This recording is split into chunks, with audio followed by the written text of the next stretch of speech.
আসসালামু আলাইকুম। এবার মূলত আমের সিজন একদম শেষের মুখে চলে এসেছে, তাই আমরা আম ঝালাই করবো বলে গাছ থেকে আম সংগ্রহ করি।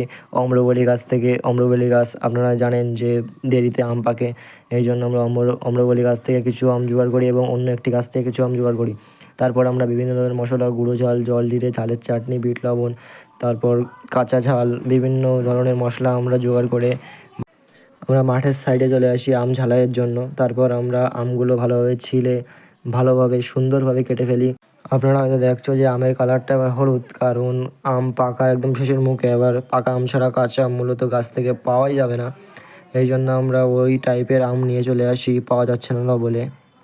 আমরা মূলত যে মশলাগুলো নিয়ে এসেছিলাম, ঝালের চাটনি, গুঁড়ো ঝাল, তারপর জল জিরে, বিট লবণ, কাসুন্দি সব আমের ঝালাইয়ের মধ্যে দিয়ে দিই। গুঁড়ো জলটা দেওয়ার পরে ব্যাপক পরিমাণে কালার এসছে আপনারা দেখতে পাচ্ছ ভিডিওর মধ্যে, খুবই সুন্দর একটা কালার। আর আমের কালার আপনারা দেখতেই পাচ্ছ হলুদ, কারণ এবার আমের সিজন শেষের মুখে, এই জন্য আমগুলো ডেসে গেছে, এই জন্য হলুদ হয়ে গেছে, কিছুদিন পরেই পেকে যাবে।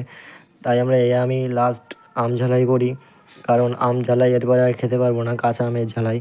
তাই আমরা আম ঝালাইটা করে ফেলি। তারপর মাখা শেষে আপনারা দেখতেই পাচ্ছ কালারটা কেমন এসছে। তারপর আমরা সুন্দরভাবে সবাই মিলে খেয়ে ফেলি। তো ভালো থাকবেন, সুস্থ থাকবেন। আসসালামু আলাইকুম রহমতুল্লাহ।